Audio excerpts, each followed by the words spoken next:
अस्सलाम वालेकुम dear students of class 7। जैसा कि आप जानते हैं कि हमने जो चैप्टर स्टार्ट किया था, चैप्टर नंबर 4, वो हीट है। और इसमें हमने कल भी थोड़ा बहुत पढ़ा था ट्रांसफर ऑफ हीट के बारे में।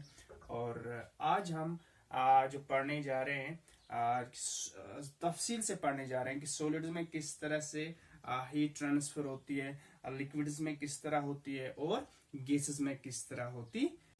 तो सबसे पहले हम सॉलिड्स का देखते हैं कि सॉलिड्स में ट्रांसफ़र ऑफ हीट किस तरह होती है, और जिन चीज़ों में हीट ट्रांसफ़र होती है उनको क्या कहते हैं, जिनमें नहीं होती उनको क्या कहते हैं। आ रहा है इस साइड जो है एक मेटल का जो पान है, और इसकी जो हैंडल है वो भी मेटल की है। और इस साइड जो आपको नज़र आ रहा है, यहाँ भी मेटल का पान है, लेकिन इसकी जो हैंडल जो है वो प्लास्टिक की है। और जब हम इसमें कोई चीज़ गर्म कर रहे हैं, जैसे पानी है, दूध है, चाय है, तो इसको हम जब पकड़ेंगे तो हमारा हाथ जल सकता है। लेकिन इसको हम आराम से पकड़ सकते हैं क्योंकि इस पे प्लास्टिक लगा हुआ है।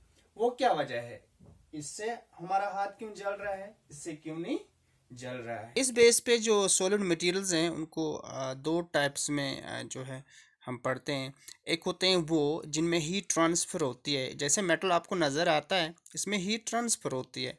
और यहाँ पे जो प्लास्टिक की हैंडल है, और इसमें हीट ट्रांसफ़र नहीं होती है। जो लेफ़्ट साइड में मेटल है, इसकी जो हैंडल है वो भी मेटल की है और मेटल गर्म हो जाता है। और जो राइट साइड में जो पान है, इसमें जो ये भी मेटल का बना है, लेकिन ऊपर से जो इसकी जो हैंडल है वो प्लास्टिक की है, जैसे कि आपको स्क्रीन पे भी नज़र आता है। और इसी बेस पे कि ये गर्म क्यों नहीं है, वो क्यों गर्म है, इसी बेस के जो मटेरियल्स हैं उनको टू टाइप्स में तकसीम किया गया है। और कि ये गर्म क्यों होते हैं, वो क्यों नहीं होते हैं। ये जो प्रॉपर्टी है मटेरियल्स की, जिसकी वजह से कोई चीज़ जो है गर्म होती है और कोई चीज़ जो है उस पर ज़्यादा असर नहीं होता है गर्मी का। जो मटेरियल्स हैं वो दो तरह के हैं। एक होते हैं कंडक्टर्स और दूसरे होते हैं इंसुलेटर्स। अब कंडक्टर्स को हम इस तरह डिफाइन करेंगे, मटेरियल्स विच कंडक्ट हीट। जो मटेरियल्स जिनमें हीट जो हीट को कंडक्ट करते हैं, यानी जिनमें हीट पास होती है आगे, उसको बोलते हैं उनको बोलते हैं कंडक्टर्स। और गुड या गुड कंडक्टर्स ऑफ हीट। और इंसुलेटर्स जो होते हैं, ये वो मटेरियल्स हैं जिनमें हीट पास नहीं होती, जो हीट को एलो नहीं करते हैं। और या पावर कंडक्टर्स ऑफ हीट होते हैं। और ऊपर एग्जांपल दी है, एक मेटल पान है, केटल है, और जो वायर है ऊपर आपको नज़र आती है जो फेंसिंग के लिए इस्तेमाल की जाती है। और नीचे आपको नज़र आता है जो इंसुलेटर्स की एग्जांपल है, लॉग ऑफ वुड है, प्लास्टिक जो है बास्केट है, जो टोकरी है, और वाटर है, आयर है। ये हो गए पोर कंडक्टर्स ऑफ हीट या इंसुलेटर्स। और इसके अलावा बहुत सारी एग्जांपल्स अपने तरीके से भी दे सकते हैं। अगर कंडक्टर्स की बात करते हैं तो कंडक्टर्स में आप जो है बहुत ऐड करते हैं एग्जांपल्स, जैसे अल्मुनियम है, कॉपर है, सिल्वर है, गोल्ड है, या आयरन है, या टिन है। ये सारे हो गए कंडक्टर्स ऑफ हीट। इसके बरकस जो नीचे दिए गए हैं एग्जांपल्स, इसके अलावा इसमें और आप ऐड कर सकते हैं, जैसे पेपर है, क्लॉथ है, पॉलीथीन है, या वूल है। ये सारे हो गए इंसुलेटर्स, क्योंकि ये पावर कंडक्टर्स ऑफ हीट होते हैं। ये हीट को अलाउ नहीं करते हैं पास होने के लिए, और इसलिए हम मटेरियल्स को दो तरह दो टाइप्स में तकसीम किया गया, conductors and insulators on the base of conduction of heat. आगे जिस चीज़ पे हम बात कर रहे हैं वो है मोड्स ऑफ हीट ट्रांसफ़र। जो मोड्स ऑफ हीट ट्रांसफ़र जो है, ये सॉलिड्स में किस तरह हीट ट्रांसफ़र होती है, जैसे हमने मेटल्स में देखा अभी। और लिक्विड्स और गैसेस में किस तरह से हीट ट्रांसफ़र होती है, या एयर में किस तरह हीट ट्रांसफ़र होती है, वो भी हमें आगे पढ़ना है। और इसमें हम पढ़ेंगे रेडिएशन, जो वैक्यूम में जो हीट है वो किस तरह ट्रांसफ़र होती है। तो इस बारे में हमें आगे इसमें पढ़ना है। डियर स्टूडेंट्स, जैसा कि मैंने आपको बताया कि जो ट्रांसफ़र ऑफ हीट जो है जो मटेरियल्स में होती है वो तीन तरह से होती है। और सॉलिड्स में जो है कंडक्शन का जो प्रोसेस होता है, लिक्विड्स में कन्वेक्शन होता है, और एयर या गैसेस में भी सबसे पहले हम कंडक्शन ऑफ हीट का जो प्रोसेस है वो देखेंगे सॉलिड्स में किस तरह होता है, सॉलिड्स में किस तरह होता है। और यहाँ पे आपको स्क्रीन पे नजर आ रहा है एक पान है, इसमें फिश पक रही है और फिश जो है नीचे आग पे है, और आग पे जो वुड जल रहा है वो भी सॉलिड है, और नीचे जो पत्थर आते हैं आपको नजर वो जमा किए गए हैं वो भी सॉलिड के हैं, और इसके ऊपर जो पान है वो भी सॉलिड का है, और ऊपर जो फिश पक रही है वो जो है लिक्विड में पक रही है। तो ट्रांसफर ऑफ हीट यहाँ पे किस तरह होता है, यहाँ पे जब आग जल रही है और आग से जो हीट ट्रांसफर होती है वो सबसे पहले मेटल में होती है, और जब मेटल गर्म होता है तो उसमें पानी है और फिर पानी गर्म हो जाता है, या तेल है तो तेल गर्म हो जाता है, और जब तेल गर्म हो जाता है तो इससे जो है फिश जो है वो फ्राई होती है। और जो है यहाँ पे हम देखेंगे जो सॉलिड्स हैं, जैसा कि हमने देखा जो सॉलिड्स हैं वो दो तरह के हैं, कंडक्टर्स एंड इंसुलेटर्स। लेकिन यहाँ पे हमें ओवरऑल सॉलिड्स की बात करनी है कि सॉलिड्स में जो है चाहे वो इंसुलेटर्स हैं चाहे वो कंडक्टर्स हैं, इनमें हीट ट्रांसफर जो होती है वो ज्यादा होती है, वो ज्यादा होती है। और उसके बाद जो लिक्विड्स हैं उनमें हीट ट्रांसफर होती है, थोड़ा बहुत होती है हीट ट्रांसफर। और उसके बाद जो एयर है वो लास्ट पे आता है।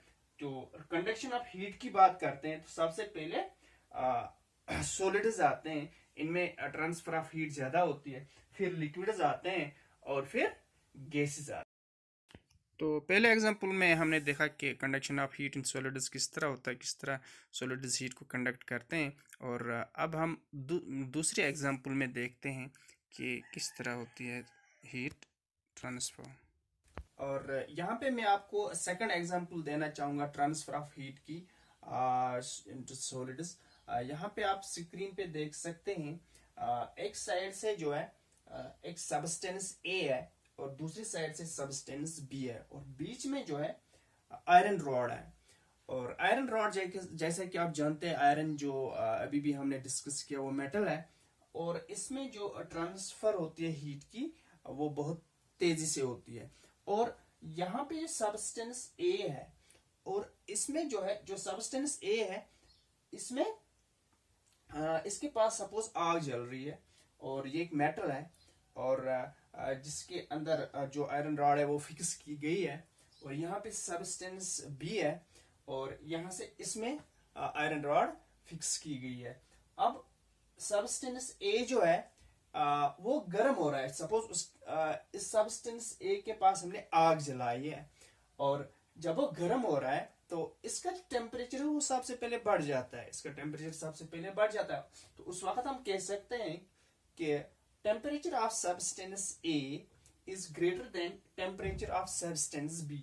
जो टी ए है ये टेम्परेचर ऑफ सब्सटेंस ए है, ये ज्यादा है किससे, टेम्परेचर ऑफ सब्सटेंस बी से। और जब हमने आग जलाई तो आग जलाने से क्या होता है, जो सबसे पहले सब्सटेंस ए जो है ये गर्म हो जाता है, और उसमें जो कनेक्टेड है आयरन रॉड उसके बाद वो गर्म हो जाती है, और गर्म होने के बाद जो हीट है धीरे धीरे ट्रांसफर होती है सब्सटेंस बी में।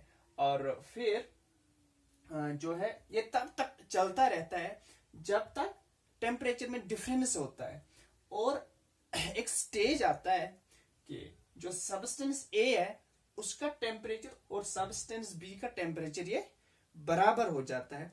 फिर जो ट्रांसफर ऑफ हीट है वो स्टॉप होती है। लेकिन अगर आग हम जलाते रहेंगे तो जाहिर सी बात है कि सब्सटेंस ए जो है वो ज्यादा गर्म होगा सब्सटेंस बी से, और जो है वो ट्रांसफर ऑफ हीट कहां से होगी, from substance A to substance B. तो ये एक एग्जांपल है ट्रांसफर ऑफ हीट की इन सॉलिड्स, जिसको कंडक्शन बोलते हैं। और इस तरह से आप बहुत सारे एग्जांपल्स ले सकते हैं। लेकिन हमें ये बात याद रखनी है, चाहे प्लास्टिक है चाहे वुड है, इसमें भी ट्रांसफर होती है हीट, लेकिन ये पोर कंडक्टर्स ऑफ हीट होते हैं, थोड़ी बहुत होती है, हमें महसूस भी नहीं होता। अगर जो स्टिक है उसको हम पकड़ते हैं एक साइड से, दूसरी साइड से वो आग में है, तो हमें महसूस ही नहीं होगा कि आगे से जो स्टिक है वो जल रही है अगर हम उसको टच कर रहे हैं। इसके बरक्स अगर आयरन रॉड जो है वो आग में है, उसको हम टच ही नहीं कर सकते हैं, क्योंकि वो पूरा जो होता है आयरन रॉड वो गर्म हो जाता है आग से या हीट से। और यही वजह है कि यहाँ पे भी जो एग्जांपल आपने देखी, जो यहाँ पे सब्सटेंस ए है और सब्सटेंस बी, ये सेपरेट किए गए थे और बीच में जो है ये कनेक्टेड थे विद आयरन रॉड, और आयरन रॉड की मदद से सब्सटेंस ए से हीट ट्रांसफर होगी सब्सटेंस बी की तरफ।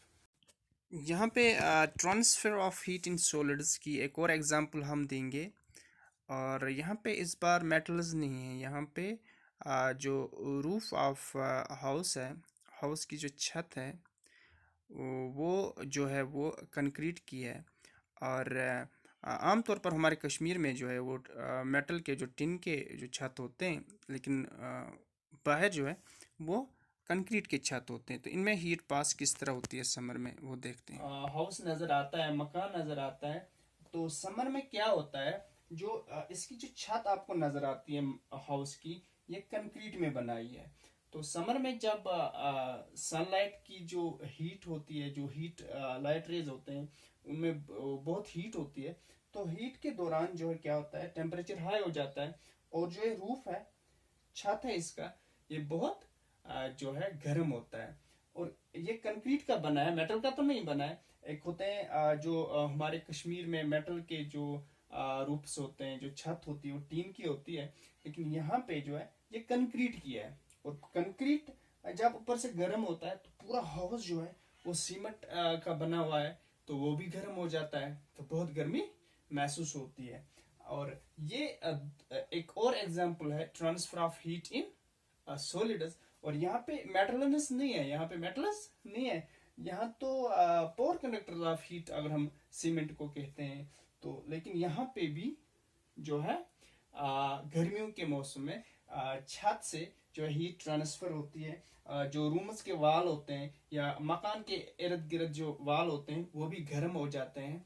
और इसीलिए इसको बचाने के लिए, इस ट्रांसफर ऑफ हीट को बचाने के लिए जो छत होती है मकान की, उसमें कभी कभार जो है अर्थ का एक लेयर लगाया जाता है, सॉइल का एक लेयर लगाया जाता है, जो जहाँ पे गर्मी ज्यादा होती है वहां लोग। और ये एक लेयर जो होता है, इससे क्या होता है कि हीट जो है वो कम ट्रांसफर होती है from the roof of the house to the house, to the rooms, to the walls of the house.